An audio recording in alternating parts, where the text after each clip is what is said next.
Good morning, everybody, and happy Tuesday, and welcome to our Tim at 10. Today is Tuesday, February 15th, 2022, and I'm very happy that you are deciding to join me this morning. I hope the echo in the room isn't too distracting. I am kind of in an empty room right now, so sometimes I have to do these webinars wherever I land, and today this is where I've landed. So. Fantastic. Today we're going to talk about creating a new employee onboarding plan. And I've shared on the chat screen a link to my website, timthetrainer.com, on documents for a sample new employee training plan that you can download.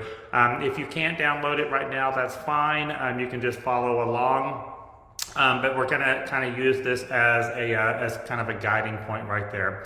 Yes, Tanika, this is a very, very hot topic, and one that I'm excited to share with y'all today, because it is something that we need to really look at and reflect on our current practices and how we can adapt to our current staffing needs, so that we can get good quality people into our programs, get them properly trained, and get them to stay. That's the big point right there.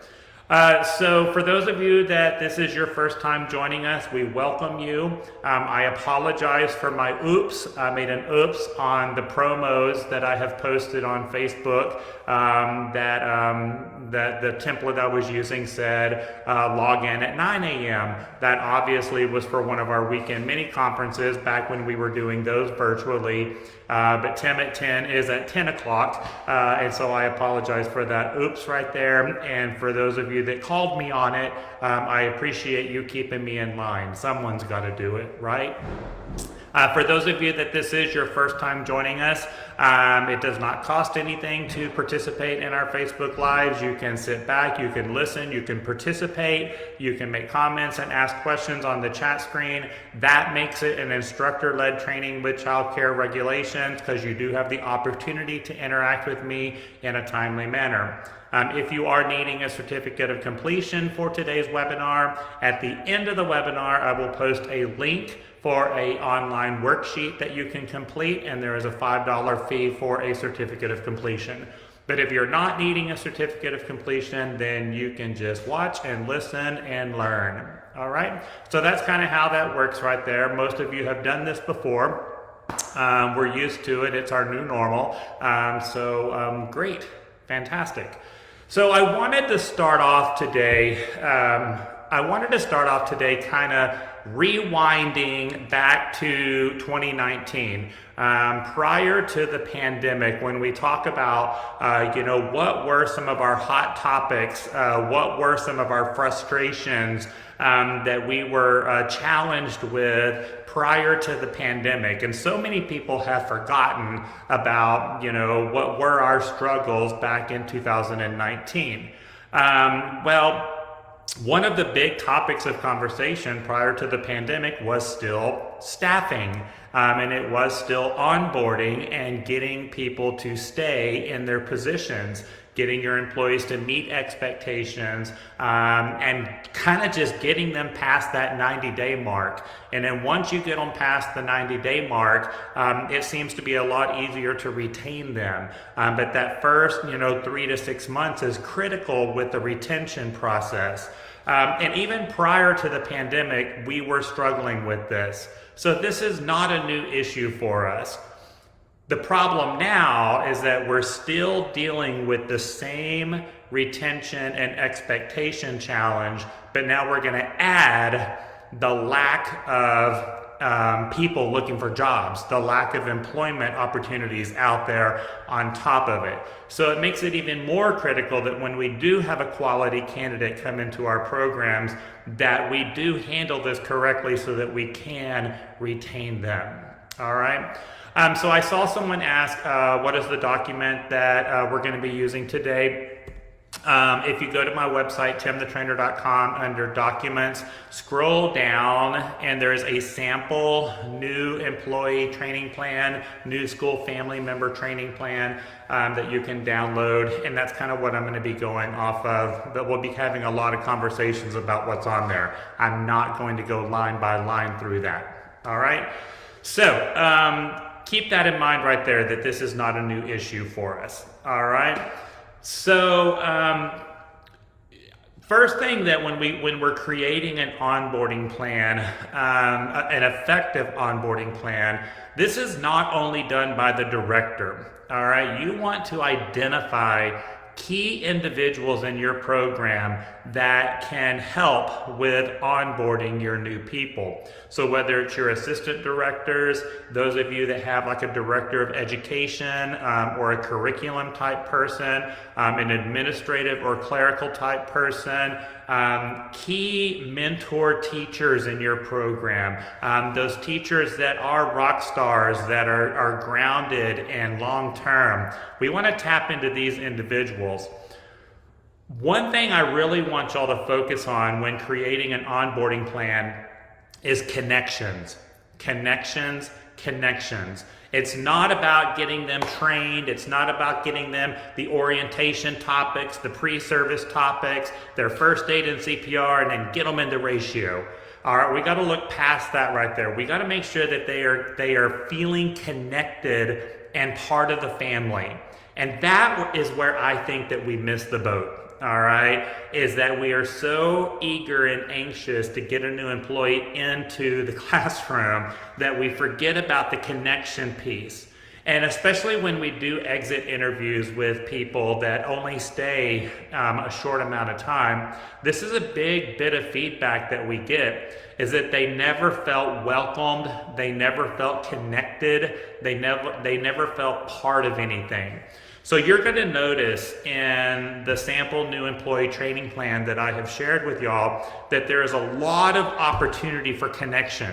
It's not all about the orientation and pre-service and that type of stuff. It's about getting them connected and familiar with your program. And that can't be done just by you. That has to be done by a whole series of people that play different roles in your organization. And being able to spend quality time with each of these individuals so that they can build those relationships. All right. So first step is we want to identify who these people are going to be and what role each of them are going to play in the onboarding process. All right, so you get to do that within your program. Now I want to stress to y'all that the document that I'm sharing with you is a sample. You're going to have to go in and you're going to have to create this based on your program's philosophies, your program's needs, your mission, your vision. You may do things a little different than I do. So, for example, you're going to notice that my new employee training plan is very heavy with conscious discipline and Frog Street. That's what we practice in my schools. So you're going to see a lot of that at the very beginning.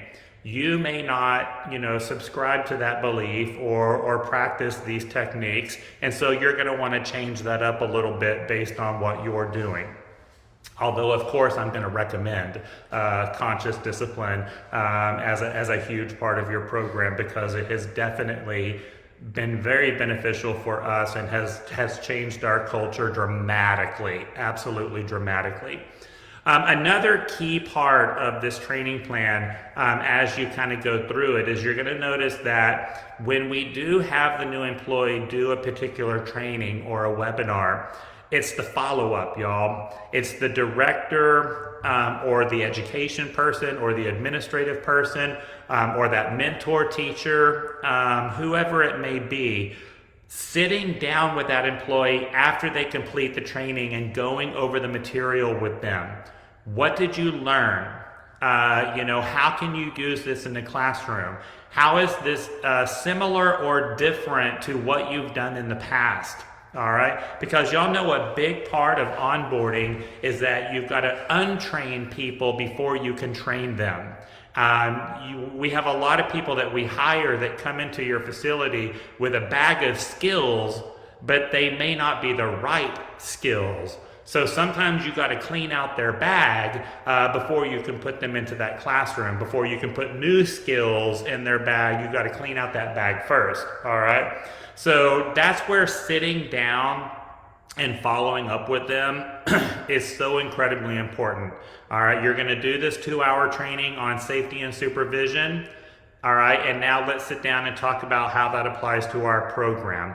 What are our challenges? What are our strengths? What are our weaknesses? What am I really looking for you to accomplish when it comes to safety and supervision? A couple of things that I do encourage you before we even get to the onboarding. When you're actually interviewing people, share this document with them. Let them know before they even accept the job what their onboarding is going to look like.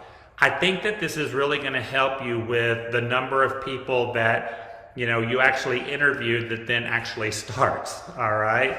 Because they're not wondering what the process is going to be like. Share it with them right up front. I think this is very, very beneficial. The other thing that I encourage you to do during the interview, and y'all trust me, I completely understand why some of you are not doing this. Be honest with them about what they're walking into, all right? Don't sit there and tell a candidate that our school is wonderful and thriving and we are on our A game and everyone is positive and upbeat and we've got the best classroom management in town and you're going to be walking into a classroom full of rainbows and unicorns. All right, and that's what we tell a candidate, and then we hire them and we get them in there, and it's the complete opposite. The school is in complete chaos. We're short-staffed. Everyone's working 10 to 12 hours a day. There's absolutely no classroom management. There's aggression. There's children with unmet needs, and they last 4 days and they leave us. All right. If you are in a situation where you got a little bit of chaos going on, you need to be honest with them. Hey, I'm interviewing you today because you do have 12 years of experience working in early education. And that's exactly what we're looking for. We're looking for someone with lots of experience because we're dealing with some classroom management issues right now. And I really need someone that can come in and establish structure and put routine in place and that can connect with the children and lend skills that are not being met. Be honest with them, y'all. And I've heard this feedback so much over the last year that new employees leave because they think they're walking into a perfect situation, but in reality, they got a lot of work to do at the very beginning, all right? It's not perfect right now, but it can be with your help, all right? Be honest with them. I know I've shared this with many of you in different trainings that we do, but especially our 4-day director credential course, we talk about this a lot. But the United States Department of Labor has shared some data that anytime you hire a new employee, they only remember about 7% of the information shared with them on their first day of work. All right? So think about that. When it's your first day of work, there's a lot of anxiety, there's a lot of emotion, there's a lot of things going on. And we tend to want to just start shoving information at them on that first day. All right. And then again, we wonder why they get so frustrated and they walk out the door. Keep that in mind at that first day. Okay. Very little information is shared with them because they're not going to remember it, y'all. That first day, yes, we got to do some of the required paperwork. So all of your personnel, paperwork, your tax documents, of course, your criminal background checks. If that hasn't already been done, technically that should have been done during the interview process, but maybe not. But make sure all of that stuff is done. Fingerprints are scheduled, all of that data right there. But I wouldn't put too much information into that first day. That first day, again, we want those connections, those relationships to be established. So while you may, introduce your personnel policies, or we call it our employee binder that has all of the information, we're going to introduce and do a quick overview of the employee binder, but we're not going to go into detail just yet. All right, we're just going to introduce it to them. You'll kind of see on my day one, we do have the Welcome to Conscious Discipline video. I like that one on day one because it does help ease some of that anxiety, kind of ease them into their comfort level. It's a nice cushy webinar. And so I did go ahead and put that on day one. But one of the most important items that you're going to do on day one of your onboarding is the tour. The tour in the introduction to all of your employees, your current employees, that's done by the center director. And this is not a 5-minute, we're going to walk really fast through the building and just point out that's Martha, that's Sue, that's Paula, and tell who everyone is, because they're not going to remember. All right. This is a taking your time, casually walking around, talking to the new employee, getting familiar with them, connecting with them, and then going into that classroom, introducing the teachers, talking about their longevity, talking about some of their successes that they've had in the classroom, some of their challenges that they've had in the classroom, and how they've overcome those challenges. But you're going to spend a good length of time on that center tour. All right, because we want that person to feel connected and part of something. All right, so yes. I got a really good question. Would I recommend doing a tour whenever they come in for an interview? Yes, I always walk an applicant through the building.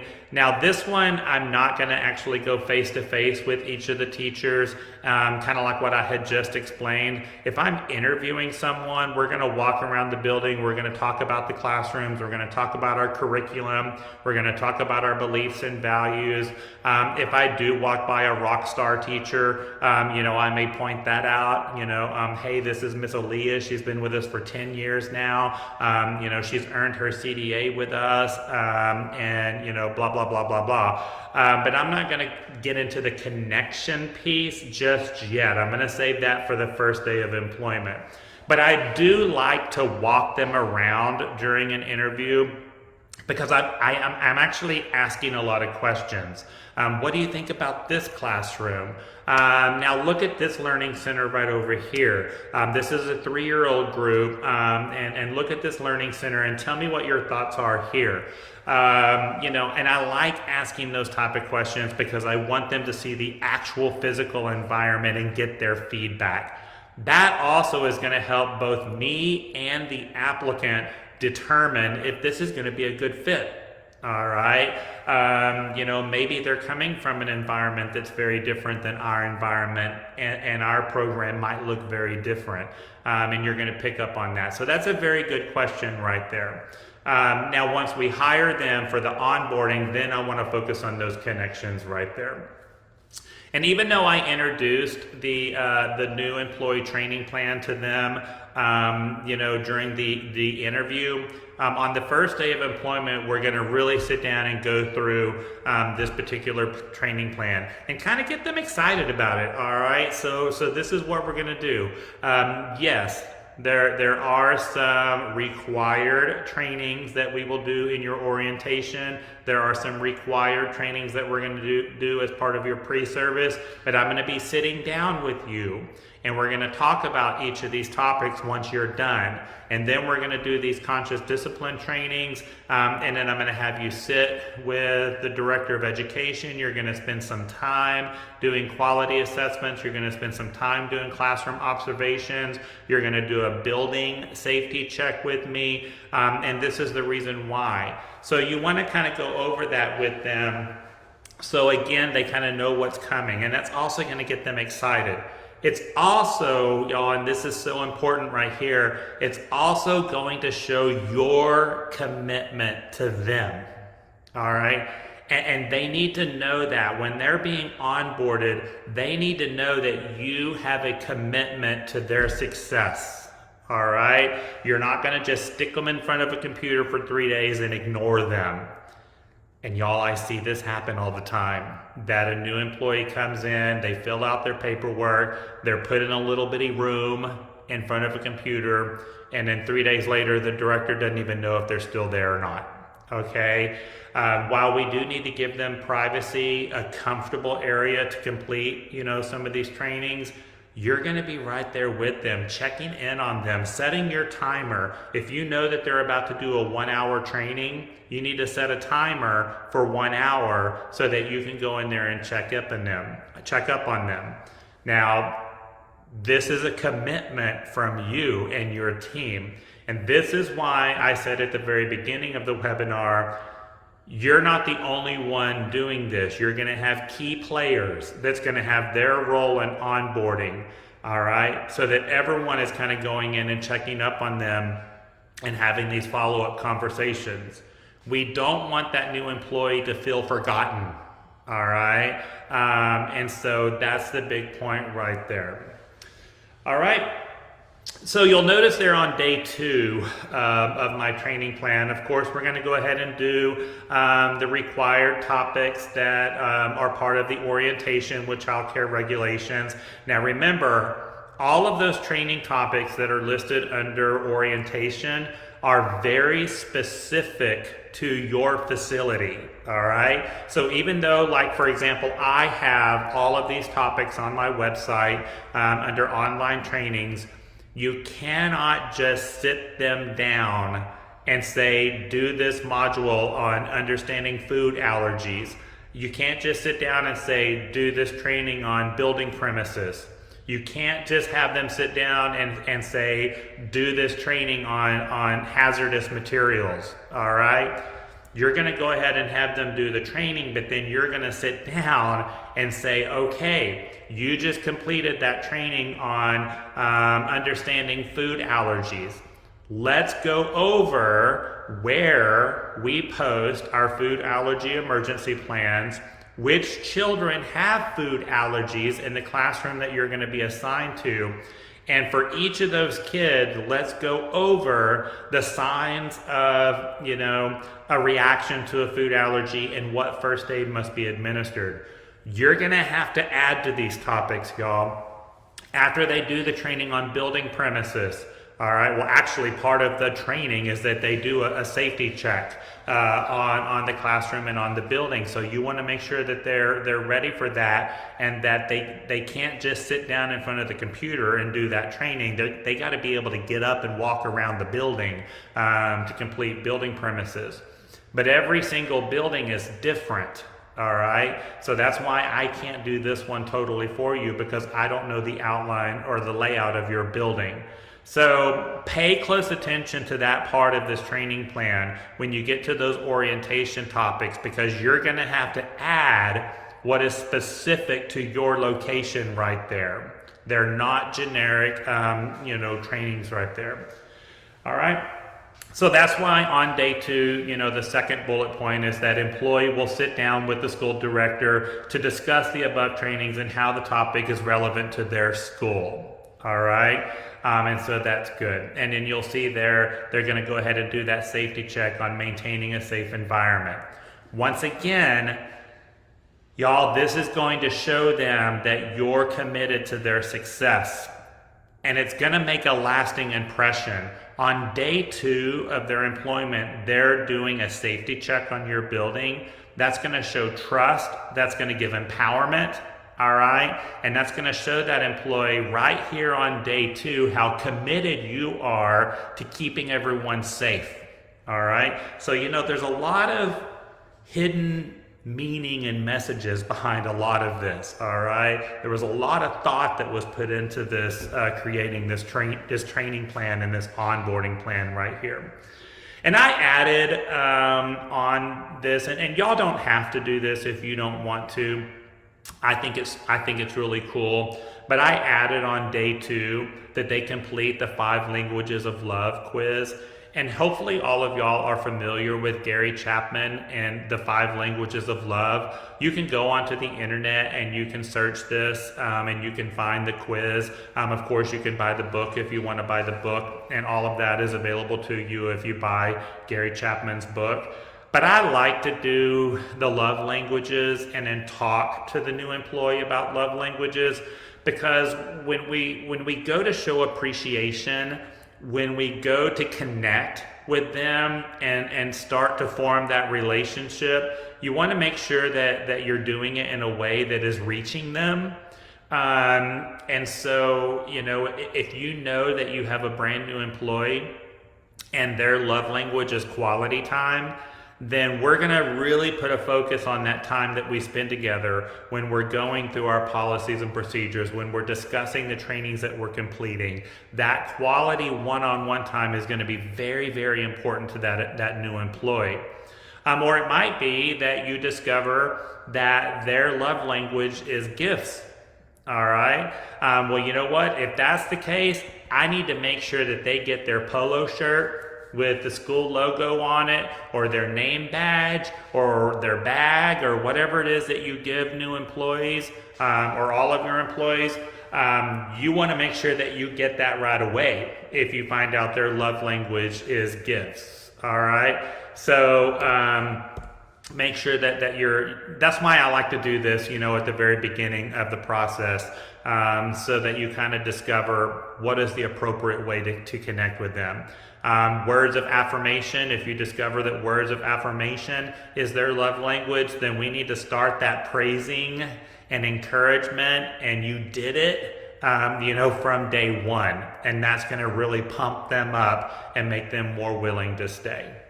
I had someone else just ask about the document that I keep referring to. I understand that some people signed in just a little bit late, and that's okay. So when you go to my website, timthetrainer.com, under documents, it is a sample new employee training plan or new school family member training plan. You can see that right there. Something else that I really want y'all to reflect on, because once again, with this pandemic and everything that we've been through over the last 2 years, so many things have changed, and we've had to adapt to so many different styles of leadership and the way we run our businesses, the way we run our schools. All right. I really want y'all to reflect on what is the difference between coaching and leading. All right, what is the difference between coaching someone and leading someone? And you have got to become a coach leader. All right, and you're going to hear me talk about this a lot over the next year probably, because as we're developing new trainings, we're going to talk a lot about being a coach leader, because that's what we've got to become nowadays. Yes, we are still the leader of the school, the leader of the organization. We still have to manage the program, but we've got to be able to coach our people and lend skills to them. And the biggest thing that I want y'all to focus on is not only lending skills to your teachers, but it's practicing skills with them. So as you're going through your onboarding plan, you're having them complete trainings, you're having conversations with them about what they've learned. Now, let's go into the classroom and we're gonna practice what you've learned. All right, and you need to go into the classroom and practice these skills and ask these questions. How was that for you? All right, we're going to practice some self-regulation techniques with the children. How was that for you? Okay, and as you're practicing, try this. You can choose this technique, or you can choose this technique. Which one works best for you? But y'all, a big part of moving past this pandemic and getting our employees to stay with us during the onboarding process is that you've got to get in there and you've got to practice with them. All right. Now, once again, this is why I stressed at the beginning of this webinar that you, the director, are not the only person doing this, okay? You're going to find key players within your school, your assistant directors, your education people, your curriculum, your mentor teachers, lead teachers, team leads, whatever you call it in your world. They can all play a part, and they're all going to have parts in coaching this new employee. And coaching doesn't stop after the onboarding process. We're going to practice this so much in a lot of our upcoming trainings that coaching is going to become part of your daily life. All right, that you're going to be that coach leader moving forward. And I think a lot of you are going to find a lot of success in adapting to this style of leadership. All right, but you'll kind of notice that this is built into this training plan right here. The difference between coaching and training, coaching and leading, there is a big difference. We're no longer going to just train our employees. Okay, we're going to train, coach, and practice with them. All right, practice with them. All right, so very good. I do have on day 3, of course, for the director of education or whoever is that person in your program to kind of go over your curriculum. Now, we use Frog Street, and that's who I always recommend. But whoever you use for your curriculum, it's totally up to you. But just have them go through that curriculum. Again, here at the very beginning of the onboarding, we want to make it very clear to this new employee that they are an early educator, all right? They are not here to babysit the children. They are not here to simply watch the children. They are here to play with them, but in a developmentally appropriate way. But we want them to know right at the beginning that they are a proud early educator. And we're going to get that across by going through the curriculum, all right? And making sure that you have the supplies and the resources ready and available for them to be successful on day 1, all right? So your resource guides, your equipment, your supplies, that's going to be very critical. It's not going to make a good impression to say, hey, we follow this curriculum, but we don't have any of the supplies right now, so we're not really doing any of it. Well, it's kind of an oxymoron right there. So, we want to do that. And you'll also notice on day 3 that I have that the employee will complete a quality assessment on their classroom. Now, hopefully all of you have some type of quality assessment that you use to kind of measure where you're at with quality, whether it's going to be national accreditation guidelines, those of you that participate in Texas Rising Star, some of the curriculum that you use have some type of quality measure in it, or you can create your own type of quality assessment. We actually have some that we have developed, and you can find those in our Child Care Survival Guide that is located on our website, timthetrainer.com. So if you're needing some samples, you can kind of check that out. But we have the new employee complete that quality assessment on the classroom that they're going to be working on, again, right there at the beginning. This, once again, is going to kind of show them where the classroom is at and what type of improvements need to be made.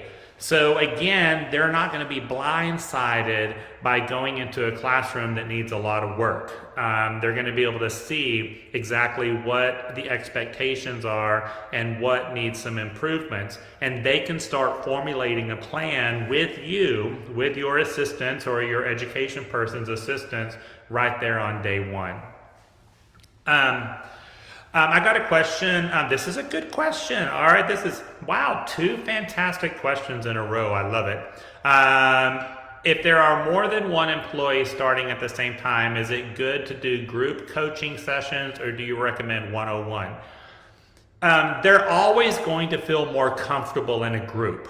All right, so definitely if you've got multiple people starting at one time, I think it's a good idea for them to do this stuff together. All right. Now, some of it, they are going to be separated. So, for example, when we do get to the safety check, the building check, when we get to the quality assessment, they may be assigned to different classrooms. So if Leslie is going to be working in the toddler room, but Carly is going to be in the pre-K room, then obviously they're going to be split up at that point. And so one will do their assigned room and they'll do the other one.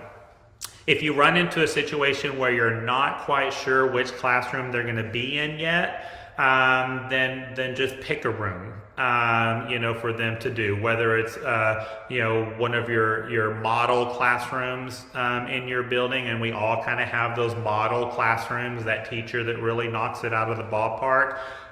You can have them do that classroom right there, so they get a good idea of what you're looking for. All right, and then if you are doing some group coaching, after they do their quality assessment, you can all come back together and compare. All right, kind of what you observed, what did you observe, what were some of the likes and dislikes, the strengths and weaknesses of the classrooms that you did a quality assessment on. I think that's good conversation, absolutely good conversation. Gosh, I remember, this has been a long time ago, y'all.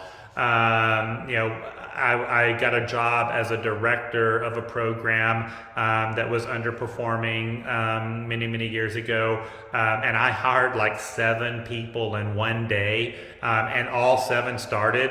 That was a long time ago, y'all. But I kind of did, train all 7 new employees kind of at the same time. And it was really interesting to me because we had a lot of longevity out of that group. All 7 of them stayed for quite a while. And I kind of have to look back on that and say that one of the reasons why we had such a good hire at that point in time was that all 7 of them did their onboarding at the same time. Now that was a very unique and different situation. Some of you are probably going, I wish I could hire 7 people at one time right now. That would be fantastic, right? That's the goal, right? Positive intent. We're going to practice positive intent, everyone. But I think there's some benefit to that. But also, this also kind of goes back to the love language quiz, because you might pick up in that love language quiz that they prefer to be coached alone. All right, so just a one-on-one situation too. So, everyone's going to be a little different right there. On day 4, I do have in here that the employee is going to complete an observation on a classroom. So once again, you want to find a mentor in your program, kind of that model classroom, that model teacher, and have them observe. Spend some time in that classroom with the teacher. They don't have any responsibilities. They're not counted in child staff ratio yet. They are simply in there to do an observation. And especially if you do have an observation instrument that you could use, that would be helpful, but not necessary. Sometimes, just a notepad where they can take notes is good. But we kind of want them to see, once again, what is the model situation? What are we striving for? All right, because this is going to give them a better vision of what you're expecting from them. All right, there's not going to be any uncertainty, with them right there. They've got a good vision of that. Okay, so I think that observation piece, where they're not counted in child staff ratio, they don't have responsibility yet, that is a critical part of their onboarding, because it's really going to set them up for success. And then, of course, you can see those of you that are part of the food program, I do have on day 4 that they complete their food handlers training, their civil rights training, all of that stuff that's required by food program. I wanted to point that out in today's webinar, because when we're onboarding our staff, these are topics that are very easily forgotten. And so to stay in compliance with the food program, for those of you that participate, make sure that you've got that as part of your plan and you can get that done. All right.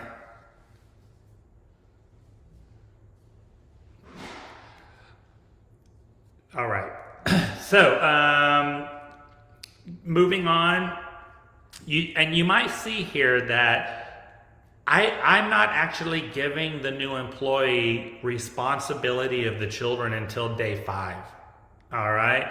You might have noticed that on day 5 is when they will assist in a classroom. All right. So, because once again, I think every single one of us that are participating in this webinar today have been in a situation where we've been hired and just thrown in with the sharks. You're either a sink or swim. And that's not a good situation. And typically people are not successful with that. They don't last very long when they're just thrown in unprepared, unaware, not knowing what the expectations are. So you'll notice in this design that we really kind of laid it out to where by the time they're given the responsibility of a group of children, they've got a very clear picture on what the expectations are. They've got a very clear picture of what skills they need to practice in the classroom to be successful with your kids. Before they're given the responsibility of a group of children, they have established relationships with other mentor staff in the program so that they have people that they can go to once they start having questions, once they start needing some guidance. And before they're given the responsibility of the group of children, there's been coaching. So they know that they've got someone that has their back. They know that they've got someone that can be there to lend skills to them as they lend skills to the children. So again, this was very, very strategically done, that we laid all of this foundation before they were given the responsibility of a group of children. And again, y'all, I know this is a commitment, and I know this is tough because so many of you are short-staffed and you need people in those classrooms to cover those ratios, to meet those expectations. I get it. I understand it. You've already been short-staffed for how long? What's a few more days? If we can take and we can invest a few extra days to set these new employees up for success, to give them all of these skills and tools that we've talked about over the last 42 minutes, I think that you're going to notice that your turnover is going to go way down and people are going to be more willing to stay at your program when you show them within the first 5 days how vested you are in them. All right? But it takes a commitment. 100% commitment. Because here's what I've learned with all of this. I think that anytime a director hires a new employee, they always have good intentions to set them up for success. But then reality hits. All right? Reality hits and we start struggling and we start drowning. So we throw them in because we're in survival mode, and then 3 days later they're gone. All right. So we've got to make that commitment to them. All right. Yes, exactly, Gabrielle. A lot of people quitting because they just get thrown in. They don't have the skills. They don't understand the expectations.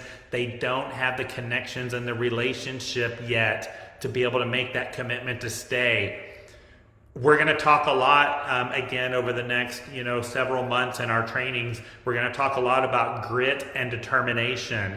And moving forward past this pandemic, you've got to have grit and determination. Many of you have already demonstrated grit and determination because you're at the point that you're at right now. All right. But our new employees coming in, they have to develop that grit and determination on their own. And they can't do it after 2 days on the job.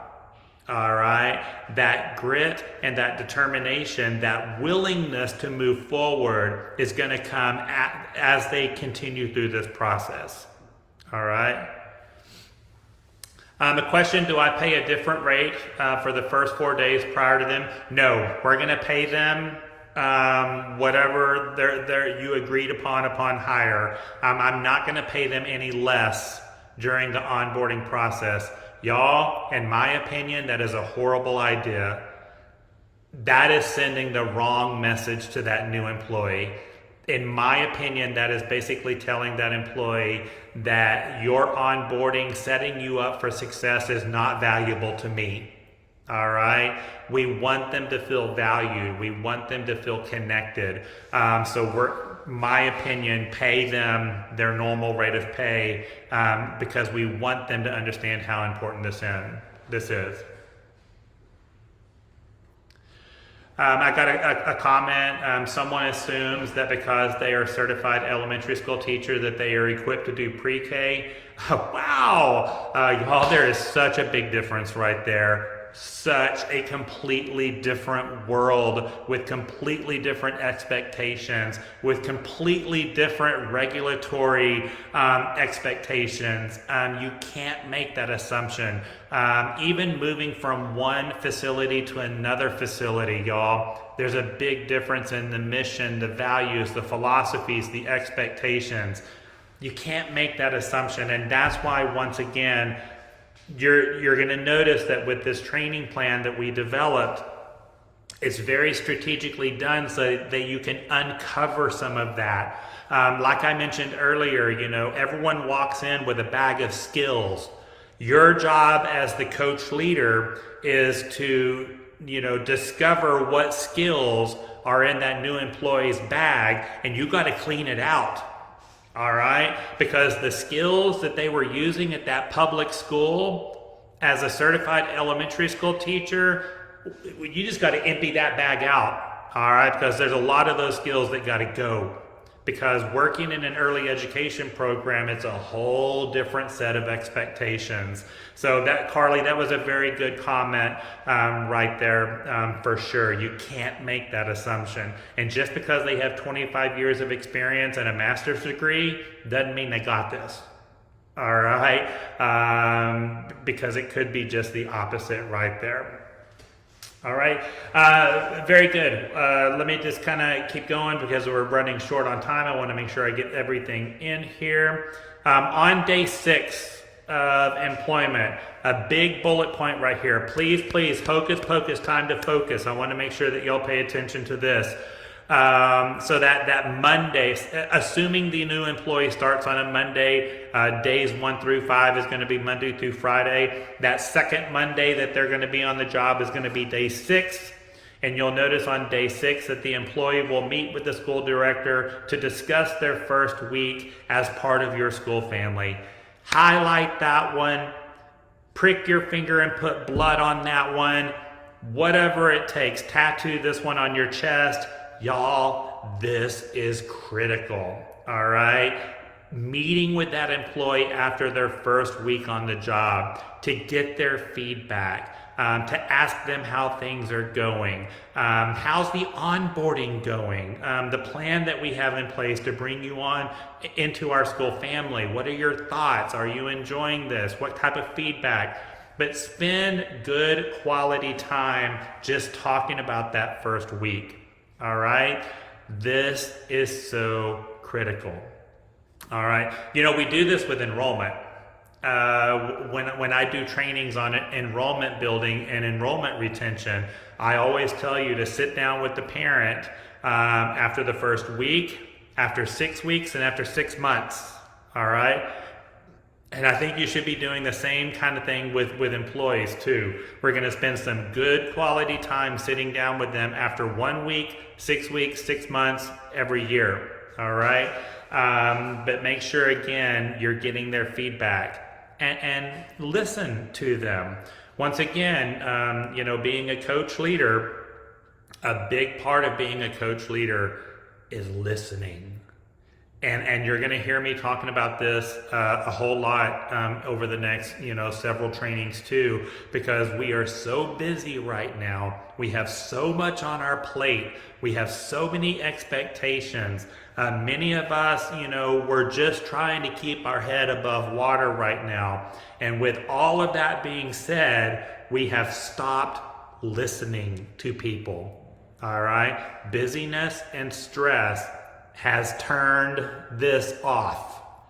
And moving forward, we have to open our ears, slow down, and listen to what people have to say. And when it comes to onboarding, listen to your new employee. And not only do we want to listen to the words that they're using, listen to their body language. All right? Their body language, their facial expressions, their eyes. That's going to tell you a whole lot about how this is going. And if you see some negative movement in their body, some negative facial expression, stop. Pull that person in and say, hey, what's up? How's it going? How can I help you? How can I support you? All right? So there you go. Kim, we actually just had this conversation yesterday. We have a lot of very young, zero experienced teachers. How do we help them? You know, sometimes those are the best candidates because you don't have to clean out their bag. They really do come to you with an empty bag of skills. So then you get to practice and coach and lend the skills that you want them to have. So you don't have to worry about untraining them before you can train them. Now, the thing about that is while sometimes those inexperienced teachers can be really good people in your program, that's where you have to evaluate how much time do you have to invest in them. All right, because they're going to need a lot more of your time. They're going to need a lot more coaching and a lot more practicing. It's going to go far beyond the 12 days that I have listed right here. All right, but if you do have that time or you have your key players in place, you have that team in place, Kim, I think that if you've got a lot of them, you're in a golden situation. All right. But you know, like I said, sometimes I like it. We actually, like I said, we just had this conversation yesterday about just because you get a resume and they have no experience doesn't mean you toss it. All right. Because they could be a golden person, especially if the personality and the energy is there. Y'all, we can train, we can coach, we can practice somebody on early childhood skills. All right, if the energy and the determination is there. And I've had good success with that. All right. Just, you know, what are some good questions to ask when having those conversations about how's it going? Be honest. Robin, your body is telling me that you seem a little uncomfortable today. What's going on? Or your face was telling me that you really didn't like that interaction. You seemed a little uncomfortable with that interaction. Let's talk about it. All right. But again, just be honest, because we want them to be honest with us. All right. Gabrielle, you can mold them to what you want. Absolutely, y'all. Absolutely. All right. Kimberly is asking, where are the Conscious Discipline e-courses? Good question right there. Go to consciousdiscipline.com, and then when you go to professional development, you'll see the links for the e-courses. And they do cost money, y'all, and they're not cheap. But you can buy the subscription, for your program. They're good, and I strongly recommend them. They're not as good as in-person training. So if you can get your people to an actual live in-person conscious discipline event, that's always best case scenario. But if you don't have that opportunity, then the e-courses are going to fill their buckets as well. All right. It's just there's a big difference between watching Dr. Becky Bailey or a master instructor or certified instructor. There's a difference between watching those e-courses on a computer versus being in person with them. Being in person with Dr. Becky Bailey is mind-blowing, so there you go.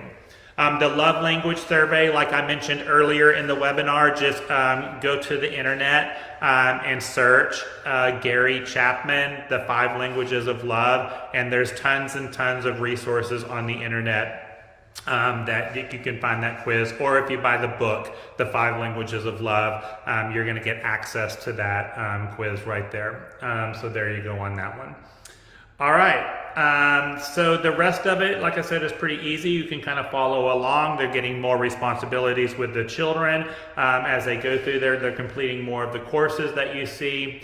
And you're going to continue to see more connecting time, more relationship building with those key members of your school family.